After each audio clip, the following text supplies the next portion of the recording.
Let's talk about One Piece. I get why people don't like it. The phenomenon that's happening in the 2020s of anime becoming mainstream. It's crazy. For me, and I would say for a lot of black people, Dragon Ball Z was what got me into anime. Everything's very clean, which is cool and good for certain animes, but do they all need to look so clean? Do they all need to look so perfect?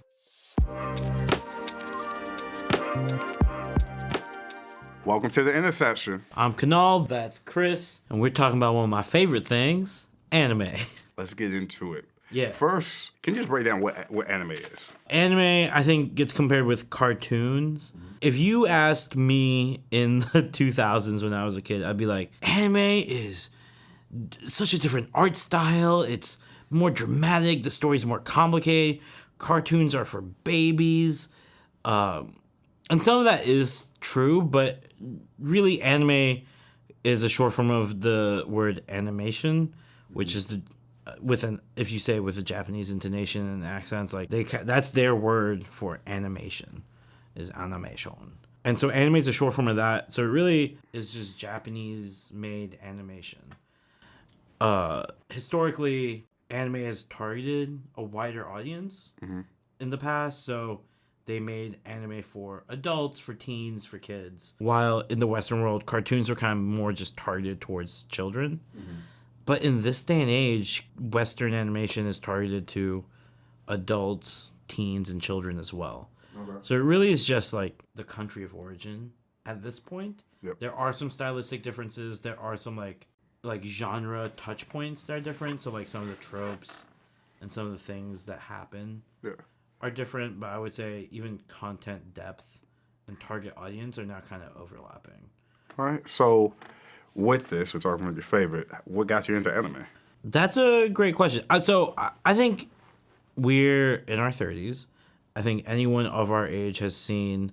Don't do that. Don't do the Office camera look to me. So everyone our age has grown up with some kind of anime. Pokemon is an anime, right? But for me, the first thing I really remember seeing was Kiki's Delivery Service. Okay. It was on VHS or PBS or something. And then I saw Voltron, which is super cool. And it was just always interesting. Like, weird things were always happening. And I've always liked fantasy, sci-fi. And anime was filling that gap of being kind of towards kids and kind of like a little bit more mature, with all like giant robots, magic, weird dragons, and then Western cartoons and media at the time wasn't really doing that, or at least not that I encountered. Like I was really, we didn't have cable growing up, so I was really reliant on like VHS and what I could find in the library. And then I made friends in elementary school who were also into it, and then, you know, once you have friends that are also into a thing you like, you just keep liking it, and you keep going deeper and deeper into it. Yeah, well, I would say for me, and I would say for a lot of black people, Dragon Ball Z was what got me into anime, because I didn't really know Pokemon was anime, you know? But Pokemon was definitely my first. But I also would say, some people will argue this, and if you want to get all technical, Sailor Moon was anime. And fire. It is anime. It is anime, because some people be arguing. I'd be like, hey, man, Sailor Moon was my thing. Yeah, was my thing. Sailor Moon was honestly above probably both of them at that time. Yeah. So... Sailor Moon's anime. Whoever's fighting that is wrong, by the way. I'm happy. I probably was talking to people that did not know anime like that, and I was a little hurt. Yeah, but I was wrong. just like, I love Sailor Moon. They're wrong. Actually, we will talk about this later. We're going all over the place. Yeah. Notes be damned. The Sailor Moon remake is really good. I think it was 2018, and it was like a Netflix-made remake. So something that's... I haven't seen that. I need to go. It's really good. They made 2 movies to close it out as well. I highly recommend them. What happened with a lot of anime for our generation is sometimes the TV series caught up to the manga. Manga is essentially Japanese comic books. More stylistic differences there, but whatever. So it would catch up, and because it had to keep going, they just kind of write their own stories, and they divert from the source material in some capacity. Sometimes they'd also make it a little bit more children focused. Yeah. And now a lot of times they're going back and they're remaking remaking these shows to be more closely tied to the source material, and they turn out being a little bit more mature, a little bit more developed. So we're seeing that with Sailor Moon, with Fruits Basket, Full Metal Alchemist Brotherhood kind of did that years and years ago, and a lot of people like those remake series as much, if not more, than the ones they grew up with. So if you love Sailor Moon, I highly recommend the remake on Netflix. I am going to watch the. If you watch that, we will get. No. We'll come back to that. I would love to watch it, and then let's talk about it. But let's talk about what I like to say, the phenomenon that's happening in the 2020s of anime becoming mainstream. It's crazy. Yeah. It's so weird. And mind you, weird. I love it. And let me really say this. Mainstream westernized. Because it was already kind of mainstream, if I'm correct. Yeah, it is. So mainstream westernized right now. That mainstream in Western culture. Yeah. That is right. And I think that's our lens for all of this. Mm-hmm. Like, it is it's leading in all categories in Japan for years and years at this point. It's crazy. I remember being in high school, watching it in our little like Japanese club in like the basement, being like, okay, there's 20 of us here, and then like no one else really knows or talks about it, and going to conventions and being like, oh, cool, there's people here. They live miles and miles away. We'll never see each other. And now I see it everywhere. I think this new generation is so interested in anime, and I will say there's a lot more being made. Mm-hmm. There's theatrical releases. I know we have some facts on that, where I think Demon Slayer Mugen Train made like $500 million in theaters, which is crazy because I had to buy the DBZ movies on VHS to watch them with like 3 friends. Yeah, 506.5 million to be exact. Thank you. Yeah, I got you. I got you. We're precise when we have the data. Yes. So I think it is really cool to have something that I'm not sure I was ever like made fun of or clowned about, but something that felt like so niche and so unknown to be so widespread, popular, and supported. It's awesome. And I think you're seeing that reflected with, fashion brands doing, tie-ins to Attack on Titan or to One Piece. Mm-hmm. And, I think streaming services are trying to pick up animes or even produce their own as quick as possible.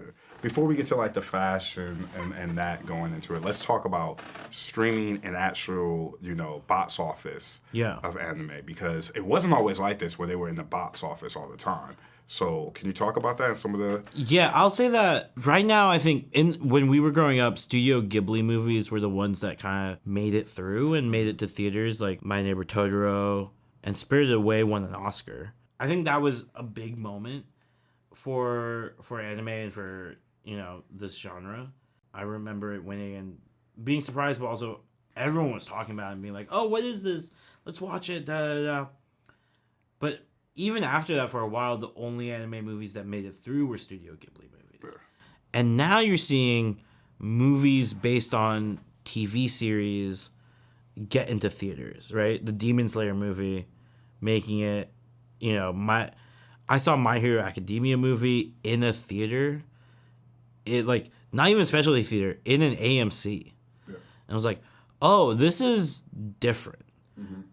I think it represents both the cultural hold and power of the genre, and that there is such a rise in popularity.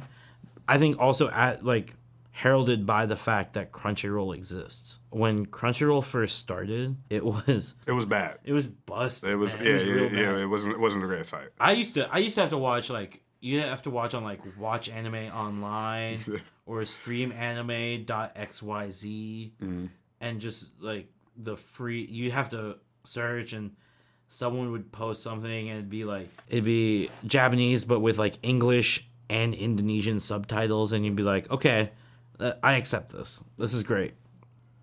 Crunchyroll started and didn't have a lot going on, but they were right. They were there, and they became kind of the only anime streaming service for a really long time, and I think built such a wide and large audience because of it, and worked with Japanese studios and producers to get the rights to show all of the more popular animes. Now, Prime, Hulu, even Netflix are fighting over them. Yeah, so I want to, before you go dive deeper, I want to, with these bigger companies now diving into it, do you feel that it might, or now since it's mainstream and big companies in it, it might water it down? Because sometimes we see that when the big companies come in and they take over. Because I feel like with Crunchyroll, it was very authentic. It was very like, they're just rolling out what the artists have. There's no like trying to control the direction of it, where it goes. But we see that what happens usually with Prime and Netflix. Do you fear that? Yes and no. I think there's just so much potential content to be made that already exists that has never been turned into anime. So I think that there's a lot of fields to harvest. Mm-hmm. The problem is that like I think some of them will use AI will make an appearance here if it hasn't already. I don't know of any current animes that are like using predominantly AI. I don't. But I think so. we'll see that soon. In the next couple of years, I'm sure. How do you feel about that? I mean, I hate it. I would love for the work to go to actual illustrators and designers. It is, for any. I feel that way about any creative content, though. Yeah. Right? I don't think it's specific. It's not just specific to anime. Like, I stand with, all creators and unions and fighting back against the idea that a studio can just buy an IP, use AI, and cut out all the like talented people who could make something beautiful. I think it requires the thing that with animation, I think people feel like, AI can make the scenes and it's fine, it's just tracing over, but you can feel a difference between good and bad animation and something that's made with love and understanding versus something that's just like, fast food McDonald's out the door. Yeah. So going into that about this animation, the stylistic of it, I have fallen down the Reddit that some people. Well, you're all more on the design side of things, so I feel like that's been your vibe. Yeah. So some people argue that like, hey, it's getting too realistic, and some of the things is cutting away from how the old school animation that kind of wasn't that realistic, and they don't like it. Like, how do you feel about that? Because they're, this is where I start feeling old. Where I'm like, so a lot of new stuff starts looking the same. So yeah. Where it's like, hey, what are we doing? What are we doing? Like, bring back. One of my favorite older, not even old. It's like 2000s or 90s, I think. It's like Bobobo. Cut to something here. Tasia loves me.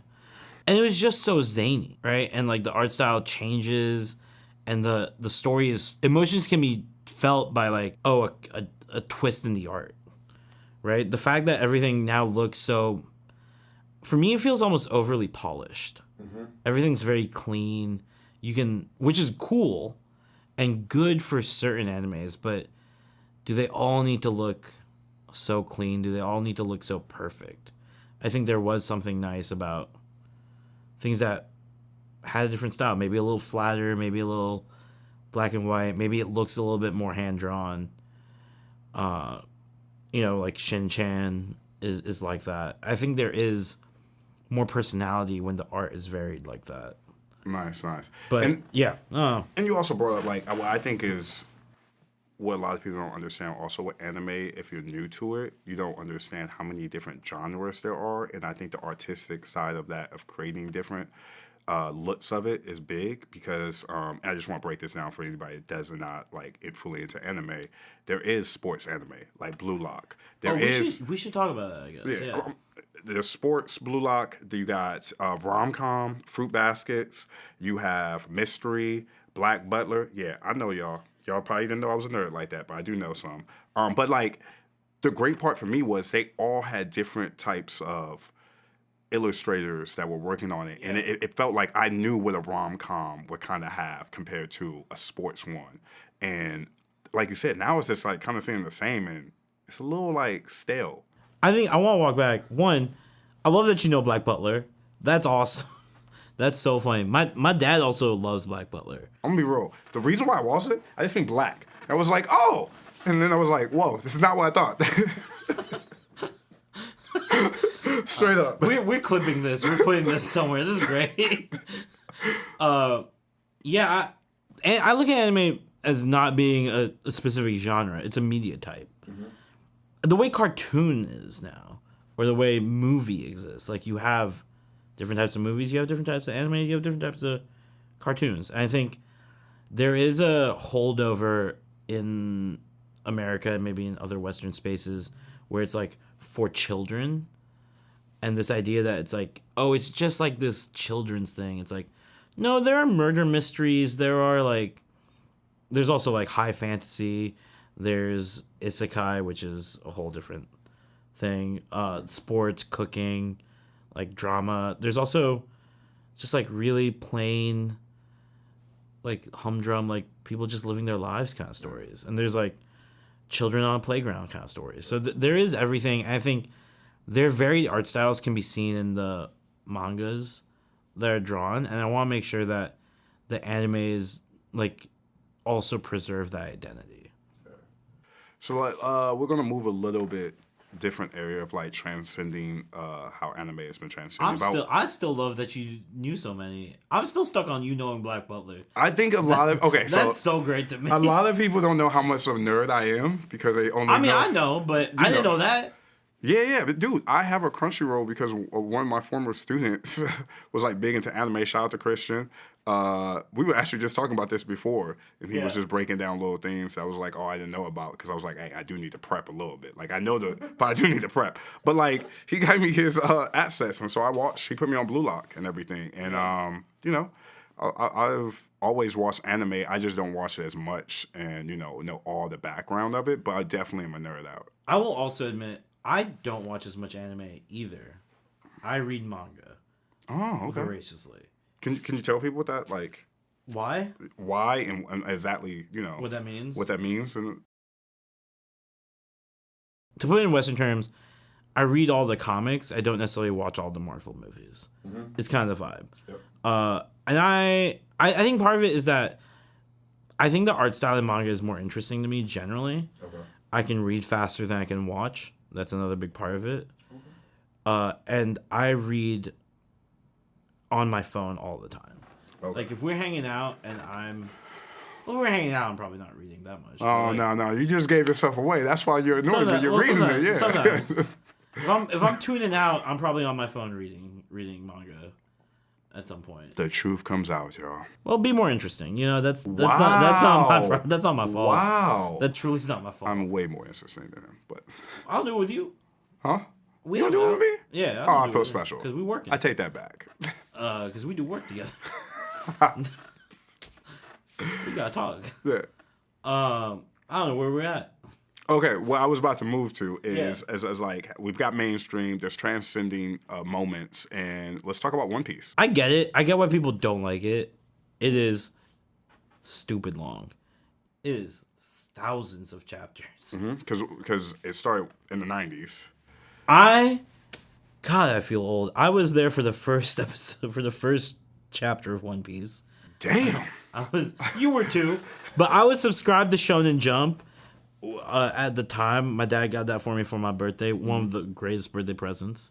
And, it was like, so Shonen Jump was a magazine that came with all the like a chapter of all the manga that was produced.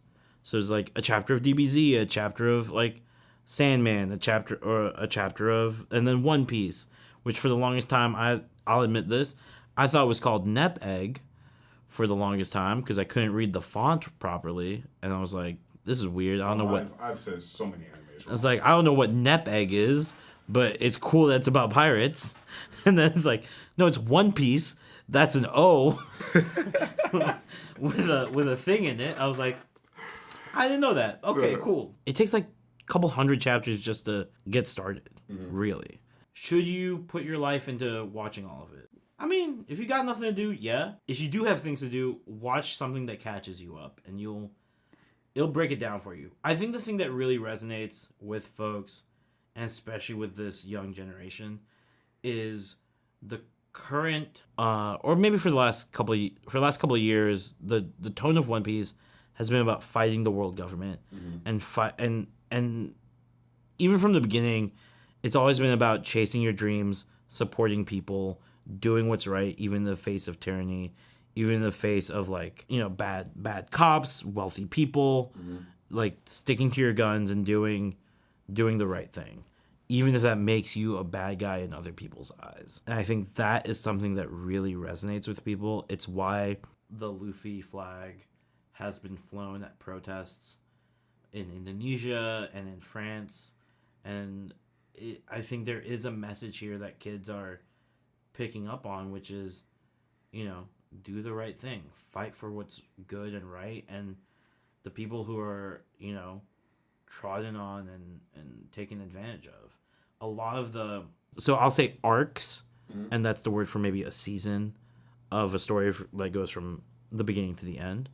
So there's a lot of arcs in One Piece that really are framed around the crew comes in, finds out a group of people are being oppressed by a warlord or the world government, or a bigger, meaner pirate, and they start a revolution and they beat them. That's kind of the story of One Piece, over and over again.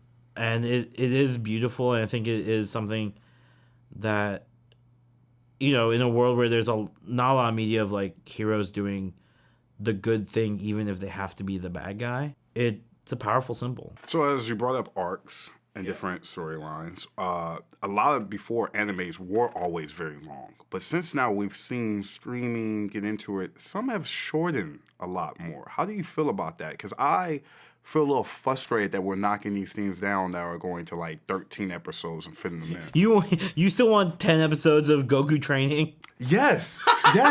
because I'm gonna be honest, because of the anticipation of it felt like it made me run to the stream. I also think anime is better put out when it was not put out always just the whole season. And mind you, that's not how it used to be. Some anime did put out all of them before. But I just feel like it's like cutting down a book. I don't think that. I think that was a beauty for me in anime, that it was long, it was drawn out. It did feel like a book, even, and some are based off of books. That I enjoyed that. But do you feel some way about that? I mean, I think this is kind of just a trend in all content. Anyway, I'll say this, to pull a parallel, X-Men 97, which was the rebooted sequel to the old X-Men cartoons, moves so much faster than the original source material. I think we just live in an era where people want their endorphins now, as soon as possible and quickly. I don't mind it, just because I think also the writing is going that way as well. The amount of DBZ chapters that also were just training was crazy. So it kind of was close. I do miss some filler arcs. There is a kind of just goofy joy that I think is sometimes missing from these modern animes that are so focused on telling the story and getting it out there. It's let's take a moment just to be weird and have a good time. And I know a lot of people don't like filler arcs, and I don't disagree. There are sometimes too many. Naruto had way too many fillers. Even One Piece has a lot of filler arcs, but I like a filler episode every once in a while where it's oh, hey, these characters are now chefs at a restaurant. Yeah. And here's how they're acting. I just felt like it gave more character depth in some cases. But you're right. There's sometimes there's too much filler. Sometimes there's too much. I think a lot of those episodes, I don't know this for sure, I think some of those episodes were done by animation studios because they were waiting on more content. And so they were hey, let's just do something that we know we can do that's a little weird. We have these characters. Some intern write this. I have an inkling that's why some of that happened. Okay. I think it's a change of form with the times, but I would love to see maybe a modern anime do that and almost pay tribute or homage And also kind of, this is us being old. I kind of want these young kids to know what it was like. Yeah. Now they're just watching things on 2x speed, can't even hear the words. I'm gonna be real. I don't know how people do 2x. Yeah, Kiana was talking, and she's like, "Oh, y'all don't watch things on 2x." I was like, "I sometimes do 1.5." 1.5, and sometimes I gotta hit back because I'm like, that's too fast. Yeah, it's old. Okay, so I listen slow sometimes. Yeah. So like as we talked about, and we've been discussing that this has become mainstream. Do you feel that? And I want to go into like with the brands we have now making collaborations and everything. Yeah. Do you feel how it's just become trendy and it's not like really real? They're just capitalizing off the hype. And I know that happens with everything, but do you feel like it's a little more than usual? Oh, you didn't like anime the way I liked anime. Yeah. I'm asking. Yeah. Hey, shout out! I'm gonna shout out my boy Ryan in high school who wore the DBZ button-up shirts. He had the orange button up. Yeah. Hey man. No, it's like a picture of Goku here with the fires. My man was ahead of a time, and I know some people clowned him. I'm not sure who or what exactly was being said, but like, I know people were like, no one else wore that in our school, right? Just Ryan. I loved him. Great. Let him have his day. Bring those shirts back. Yeah. Now, seeing like if Gucci does something with anime, I'm like, this is kind of weird. But it's just that I'm not used to it. I'm not against it at all. Let anime be high culture and high fashion. Okay. Make it glamour, make it glitz. I'm okay with that. I couldn't find it. I have an old Bankai commander jacket somewhere, which is from Bleach. And let people be cool wearing that, because I grew up when you were a nerd. And people would be like, what are those vibes? It's like it was one of those vibes. I was like, let people wear their convention fits outside. Let them cosplay in real life. Like, make it real. Also, shout out. I'm gonna switch to cosplay real quick. Hold on, before you go. Oh. I want to talk because I was in a unique position, and as you know, because you know me very well, I bounced in a lot of different circles. Yeah. So I bounced in the nerd circle where the clothes and everything, and I thought it was super cool. It's but dope. Then I would bounce into like the sports world, and they'd be like, "What are they wearing?" I'm like, "You don't know about anime?" And they'd be like, "Huh?" I'd be like, "Hold on." There's so much good sports anime. So much. And I'll say this is something I've said this to other people. A lot of what I know and learn about a lot of different things come from manga and anime. The reason I know how indoor volleyball works is because of Haikyuu. Yeah. The reason I know how basketball defenses work is because of Slam Dunk. Hey, Slam Dunk is great. Slam Dunk's great. Watch Slam Dunk. Seriously. Slam Dunk's great. You won't learn anything from Prince of Tennis, but it's fun. The reason I learned about cycling is because of anime, ballet, ice figure skating. All these sports animes break down the rules and the strategies really well. There's a football. I'm not sure if they made football one. I'm not sure if they made an anime, but there was a football manga called Ice Shield 21. Okay. And I was like, I already knew football, and their breakdown of it was really good. Yeah. They explained like what a shotgun was, what a fullback is. If you want to learn about sports, read an associated manga or watch an associated anime, and you'll pick up the rules. So just a reminder, everyone, like it's a rich history of anime. There is a lot. You don't just have to watch your top ones, or it's not just all fighting. There is a lot of different genres that you can really get into. Yeah, there's something for everybody. But let's go to cosplay. I think the evolution and advent of cosplay is awesome. I want to shout out Meg Thee Stallion for doing it every year in such a big way, and I think really kind of putting it on the map as a mainstream like fashion choice. Having the whole video in it. Yeah. Yeah. It's awesome. I think they're more like black and brown and different bodied cosplayers now than when I used to go to conventions. People would just try and do, it was mostly white folks, and it was mostly like trying to like fit in as much as possible into what the character looks like rather than breaking the molds. Mm-hmm. So seeing people, be who they love and represent that love like through their outfit is awesome. I'm sorry. Go ahead. Who are you cosplaying as? I had one. This is crazy. I don't have a picture of this. Dang. I did a. I want it to be like, bring it up here. No, I don't have a picture. I did a Mandala Gundam from G Gundam. It was Neo Nepal. So I had a giant bell and then a bunch of red dots, and that's what it was. That was the one I did. That was my favorite. Okay. Because you're just a big bell. It's really. I know you love that. Yeah, it's really dumb. It was really stupid. No one knew who I was. I had to really explain it.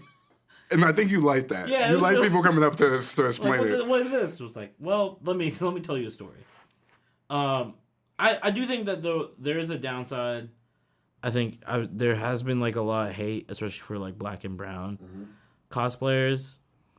It sucks, and if you see that kind of shit happening at a convention or online, call them out. Like, I want this genre to be as open to everybody as possible, because it is. I grew up with it as being a home for like the misfits and the freaks and the nerds, and like you'd find something edgy or you'd find something cool, and you'd like love it and you talk about it and share it. So it is a home for just everybody. And I want to say, as being a black nerd and definitely in that blurred.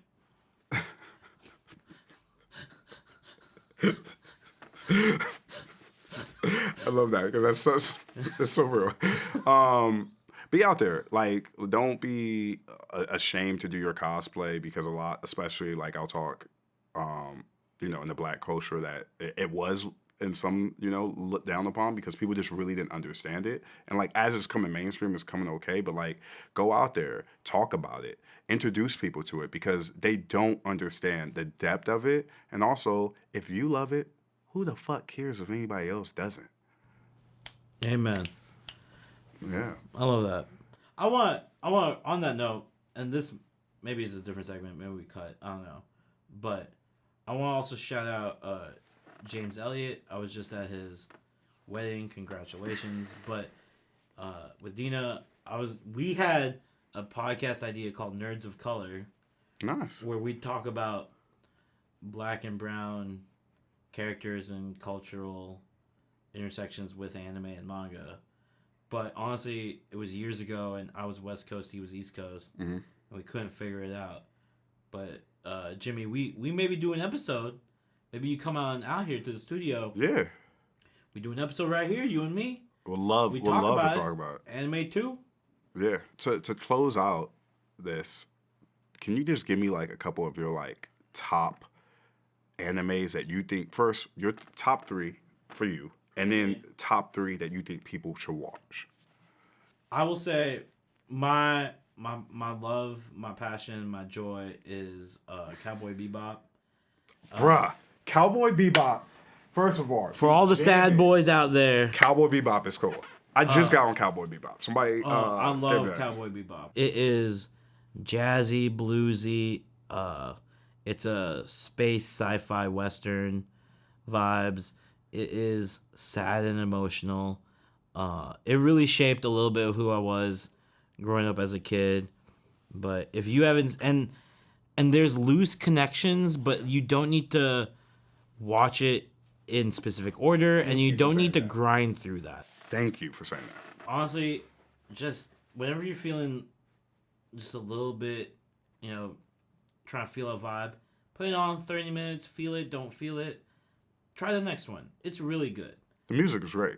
Music is phenomenal. I think that's, oh God, I should know this name. I think it's Yoko Kanno is the composer and music director. She's worked with them before. She did, I think, Boys on the Hill and the sister show of Samurai Champloo, which is, you're one of two people. You're either Cowboy Bebop or you're Samurai Champloo. And I love them both, but Bebop's got my heart. Okay. What's the other ones? Okay. God, there's so many. I'm trying to decide. Come on, you only got 2 more. We got Cowboy Bebop. Cowboy Bebop is my number 1 anime all time. I'll fight people. What genre? What do I want to represent? What represents me? I love Rurouni Kenshin. Okay. It's a samurai doing samurai stuff. The Batosai demon manslayer just cutting down fools is great. There was a remake. I haven't fully seen the remake. I started it. I'm bad. But, God, it was so cool. It also really dates me. Okay. I'm really picking things that I watched growing up. Nothing wrong with that. I'm trying to pick There's something. A third one. Come on, give us a third one. I'm trying to pick something new. Nah, go with the heart, my man. It's okay. Well, I will give something that there's a lot I love. There's so many. Apothecary Diaries is a new anime that's come out that I really like. The story's about a young girl whose father is a doctor, and she stumbles into the Imperial Palace and serves as a poison tester. Mm-hmm. And so it's almost like a mystery show, like a mystery of the week show where she's tasting these different poisons and figuring out all these like intricate court intrigue plots. So it's almost like if you love what's a palace intrigue show? What's the famous one with the Victorian people? Anyway, whatever. I can't think of it. Okay. If you love that kind of like palace drama, court drama, this is kind of behind the scenes of that through the eyes of a freaky little girl. And it's super funny and it's super interesting. The animation style is not my favorite, but I think it's really worth a watch if you haven't seen it. Okay. And then lastly, rapid fire. If you're just getting anime, what are like 3 animes that you think that would like really kind of at least catch people? I know it's different genres and stuff, but just from your... Spy X Family, I think is really cute. I think really approachable for anybody and kind of gives you the tropes that you expect. I would say JJK, Jujutsu Kaisen. Yep. If you like action and you kind of want something crazy. I will also say Demon Slayer. Mm-hmm. If you like that kind of action, deep storyline, fighting demons, all that kind of stuff. And I would say, I had something else in mind. I will say, honestly, watch Apothecary Diaries. I'm on that. I'm about. I haven't watched that, so I have to check it out. One. It's fun. It's weird. It's different. Watch it. That's great. That's our episode, you guys. You can like, subscribe. Hear us on Spotify, Apple. We're here. And hey, if you're into anime, ring the bell. Boom. Nerd out. That's the intersection.